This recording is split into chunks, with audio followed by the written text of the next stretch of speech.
This weekend trip where we saw him in France, meeting with Emmanuel Macron, the president of France, meeting with President Zelensky from Ukraine.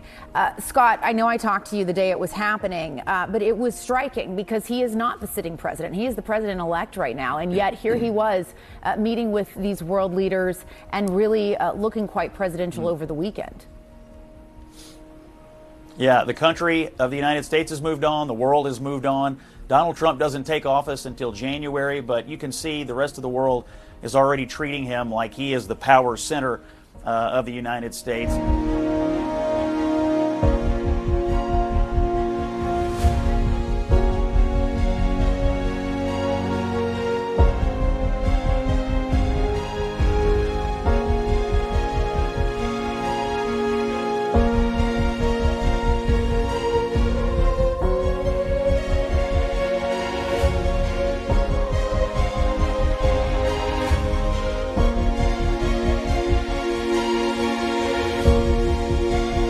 Donald Trump is hitting the ground running. I mean, he's already out doing the things that we need him to do to get the country back on track. So between his interview with Meet the Press, you can see here that Donald Trump is not going to have a passive presidency. This is going to be an active start to this presidency. And the rest of the world responds to leadership. We've not had a strong president. We have one now. Everybody knows it.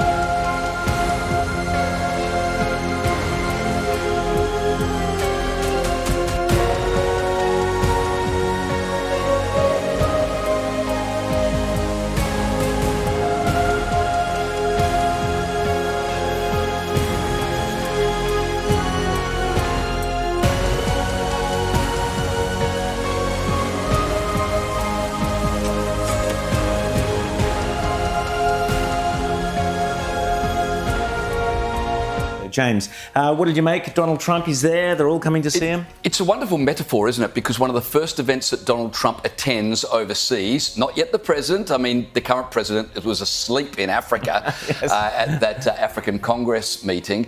And the vice president currently is just making drunken videos. But Trump's first overseas trip is for the restoration of a magnificent church. It's and perfect. I think the symbolism is quite profound there. Yeah. And of course, Trump is already telling Hamas they need to get their house sorted, get the hostages released, otherwise all hell will be loosed. He'll meet with Zelensky while he's in Paris.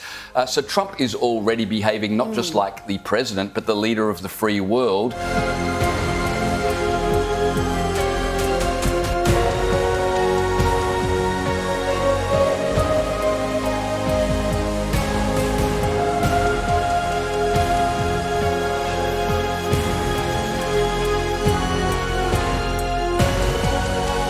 Voilà, heureux d'accueillir à nouveau le président élu Donald Trump à Paris pour cette réouverture de Notre Dame 5 ans après. Il était président à l'époque quand le feu a pris la cathédrale, je m'en souviens. President, I just say it's a great honor for French people to welcome you 5 years later. And you were at that time president for your first time. And I remember the solidarity and your immediate reaction.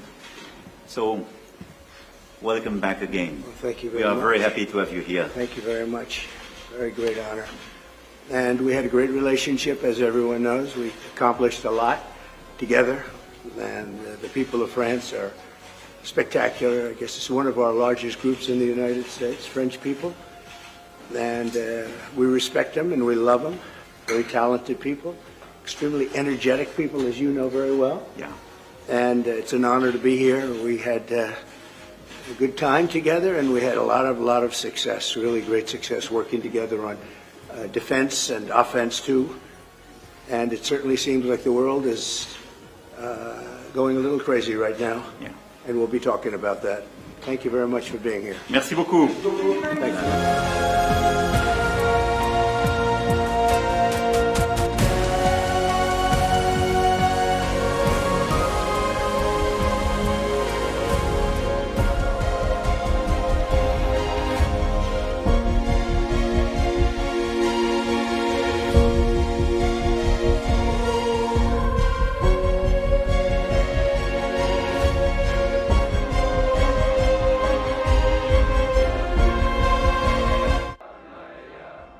Ukraine President Volodymyr Zelensky opened the door to negotiations with Russia on Monday, as he sent the latest signal for a potential diplomatic settlement to end Russia's war in the country.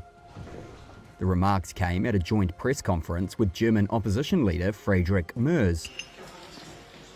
With Donald Trump preparing to return to the White House on January 20, the US president-elect has said he wants to end the war quickly.